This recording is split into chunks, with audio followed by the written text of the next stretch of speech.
Gregory Flanagan was a hard-working American man. Growing up as the chief engineer on ocean-going vessels, he spent much time at sea. Later in life, he spent more time on land, working for gas and oil companies in South Texas. Eventually, Greg would go into business with his brother Michael, leasing land to oil companies. This led to Greg having a fairly predictable schedule. Every Monday morning, he would drive from Lafayette, Louisiana, to a hotel just outside of Beaumont. No stranger to travel, Greg entered room 348, set his suitcase down as a makeshift drawer, and sprawled his clothes around the room next to his brown leather boots. As on most evenings on the road, he relaxed in his hotel room with a snack and a movie. His wife, who was still home in Lafayette, emailed him on the evening of September 15, 2010, regarding a tax extension she was filing. At the end of the conversation, he wrote to her, "You're doing good, babe." It would be the last contact she would have with her husband. The next morning, after calls from Greg's wife and concerned co-workers, as he didn't show up for work, the Beaumont police arrived at the hotel. They, along with the manager's assistants, opened room 348. What they found shocked them all. The room was undisturbed, everything exactly as it had been the night before, all except for Greg Flanagan, who was doubled over on the carpet of the hotel room, dead, cigarette still in hand, his skin grayish-blue and devoid of life.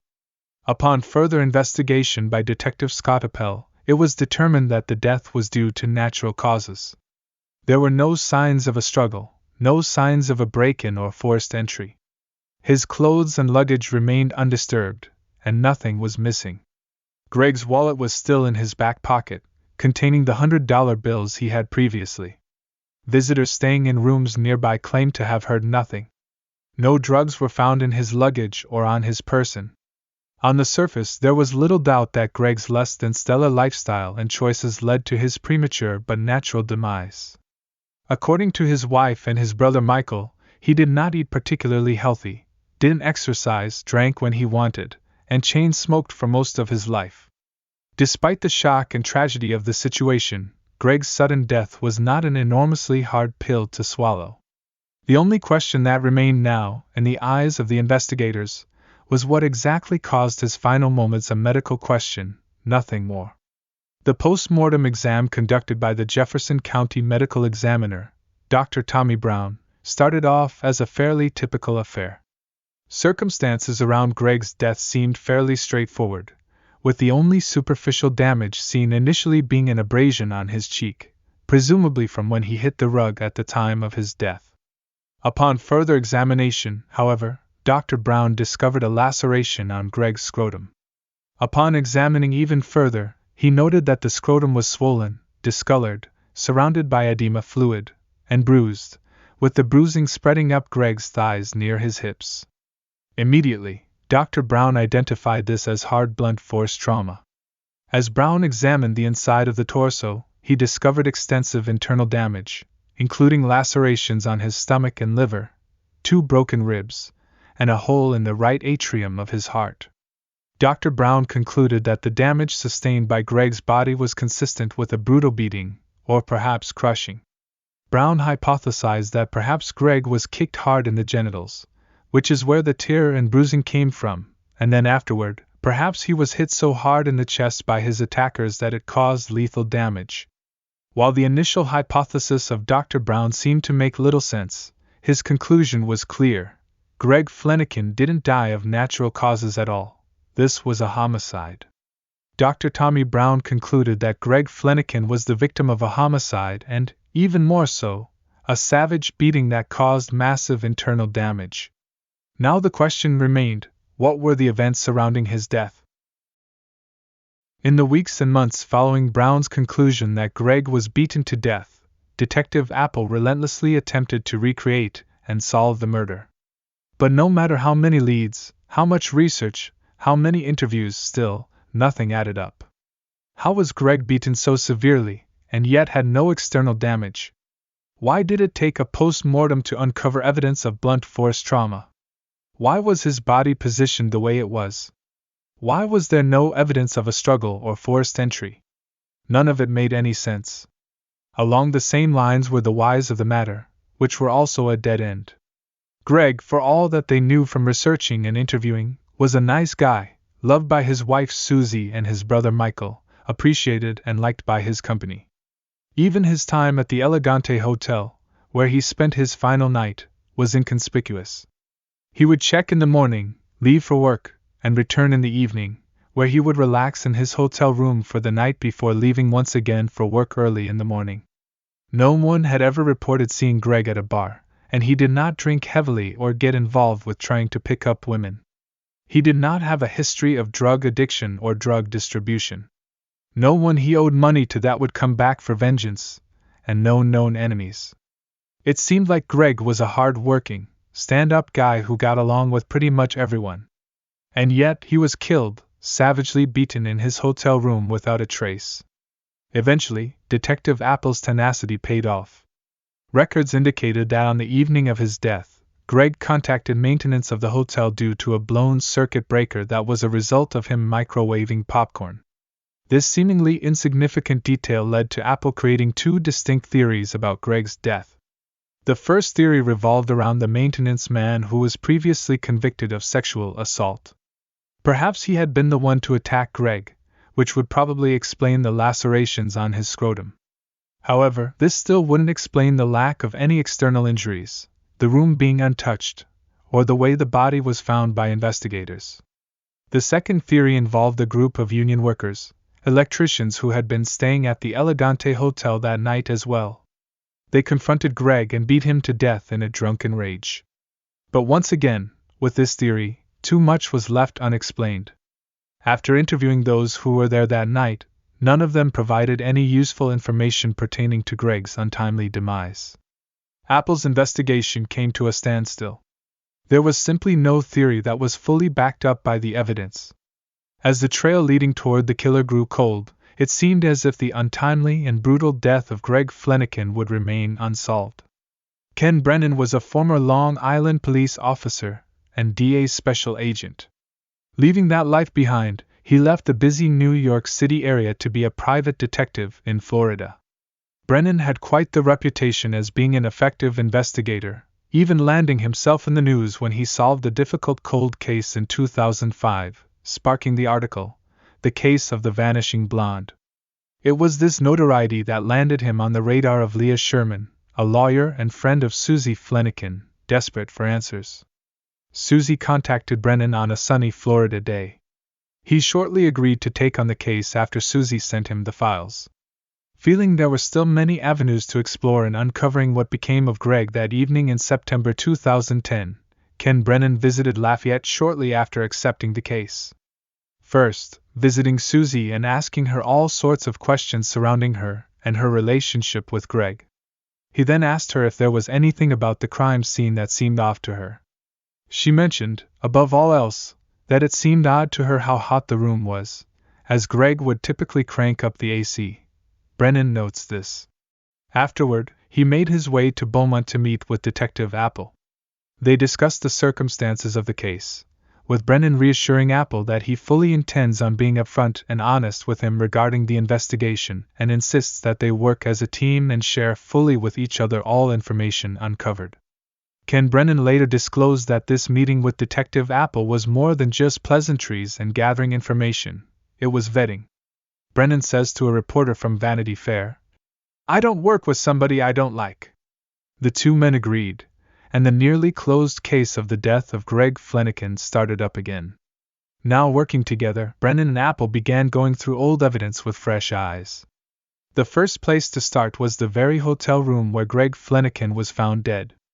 The two men combed through the evidence, crime scene photos, speculative recreations of what happened that night, and old transcripts of interviews. With all the information out in the open, Brennan states, "I think I know how this guy died. I think I know when he died. I think I know who killed him, and I think I know how we're gonna catch him. Hear me out. I'll tell you what I think, but first I gotta call this guy's wife." On the phone with Susie Flanagan, Brennan confirmed which of Greg's hands was his dominant hand, as well as which hand he typically held his cigarette in. "His right hand," she confirmed. Quickly, Brennan began to explain the conclusions he was making with his now partner, Detective Apple. When the breaker blew that evening, the AC was shut off. The maintenance man came to fix it, and the maintenance man left the room around 8:30 p.m. when Greg was still alive and well. Chances are, due to the high temperature in Beaumont, Texas in September, it would have only taken a few minutes for Greg to notice it was getting hot and turn on the AC. He never did, meaning he died shortly after 8:30 p.m. The fact that he had a cigarette in his hand removed the theory that he was beaten at a different location and brought back to the room. The likelihood that the killer would have the state of mind to carefully put an already lit cigarette into Greg's hand and meticulously arrange him the way he was found was more than unlikely. The fact that the cigarette was found in his non-dominant hand suggests that he had transferred the cigarette from his right to his left hand as he attempted to reach for the doorknob. The way Greg's body was found indicated to Brennan that he had been calmly relaxing in the moments leading to his death, and whatever caused his final moments came as a surprise. This eventually led Brennan once again to the union electricians who were staying in room 349, whose room was likely affected by the blown breaker caused by Greg. He speculated that perhaps the men were drunk, confronted Greg, and kicked him to death in the doorway of his hotel room, simply leaving him there. Detective Apple mentions that he had interviewed the electricians Trent Pisano, Thomas Elkins, Scott Hamilton, Tim Steinmetz, and Lance Mueller. They had been helpful and even left their contact information should the police need to talk to them again. Tabling this for now, Ken Brennan's next stop was Dr. Tommy Brown. Dr. Brown confirmed that the damage done to Greg Flanagan, the scrotum, could have been caused by a kick, perhaps by an assailant wearing steel-toed boots, similar to one an electrician or other contractor or construction worker would wear.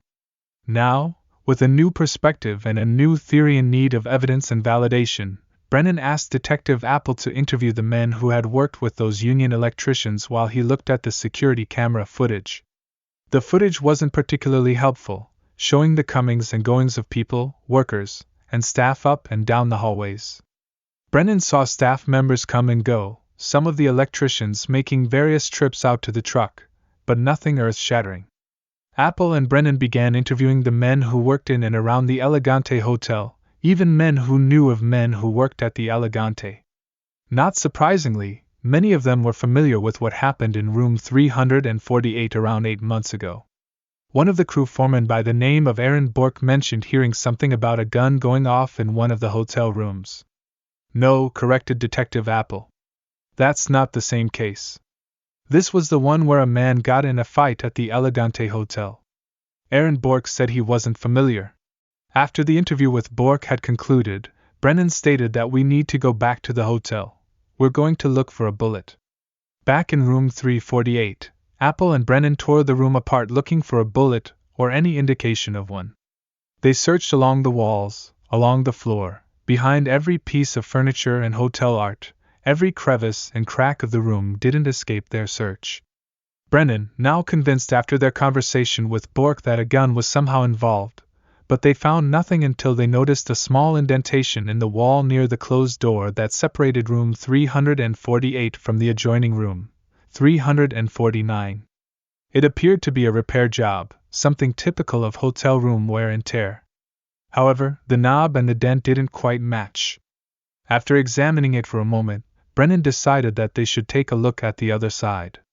After security gave them access, the two men found what they were looking for: a small hole that appeared to be sealed with toothpaste at the same height as the indentation on the opposite wall in the other room, an unmistakable bullet hole. A bullet had gone from room 349 to 348.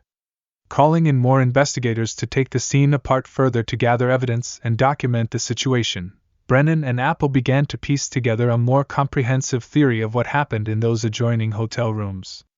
They hypothesized that on the night of September 15, 2010, a confrontation occurred between Greg Flanagan and the union electrician staying in room 349, which escalated to violence. As the argument intensified, one of the electricians, or someone connected to them, retrieved a gun and fired a shot that went through the wall into Greg's room, striking him and causing the puncture wound that was initially thought to be a minor abrasion. The altercation, including the gunshot, left Greg severely injured, but he managed to make his way to the door of his room before collapsing on the floor. Greg's attempt to reach the door was likely what led to the positioning of his body as it was found. His non-dominant hand held the cigarette as he struggled to open the door for help. When he couldn't open it, and began to succumb to his injuries, he transferred the cigarette from his dominant hand to the other, which would explain the odd placement of the cigarette in his non-dominant hand. Meanwhile, the men in room 349, realizing the gravity of their actions and fearing the consequences, quickly left the scene without leaving any signs of a struggle or forced entry, and they took the gun with them. This explained why there was no evidence of external injuries, signs of a fight, or any evidence left behind in room 348. As they continued to investigate, Brennan and Apple identified the union electricians who were staying in room 349 on the night in question and confirmed their whereabouts. They eventually narrowed down the suspect list to Trent Pisano, who had a history of violence and a motive for the altercation with Greg Flanagan. Trent Pisano was located and interviewed. Initially, he denied any involvement, but when presented with the mounting evidence and the bullet hole connecting both rooms, he confessed to the confrontation. He claimed that Greg had become belligerent and threatened the men, leading to a physical altercation. During the fight, a gun accidentally discharged, hitting Greg and causing his injuries. Brennan and Apple, with the confession from Trent Pisano and the physical evidence, had enough to charge him with the murder of Greg Flanagan. Pisano was subsequently arrested and brought to trial. In the courtroom, the jury deliberated and ultimately found Trent Pisano guilty of manslaughter rather than murder, as the evidence suggested that the gunshot was not intentional. He was sentenced to 45 years in prison for his role in Greg Flanagan's death. The case of Greg Flanagan's death, initially believed to be a natural one, was finally solved thanks to the persistence and collaboration between Private Investigator Ken Brennan and Detective Scott Apple. The truth behind the mystery revealed that appearances could be deceiving, and a seemingly ordinary hotel room held the key to uncovering the tragic events that transpired within. With the conclusion of this case, the Flanagan family and all those involved in the investigation could find a sense of closure and justice for the untimely loss of Greg Flanagan.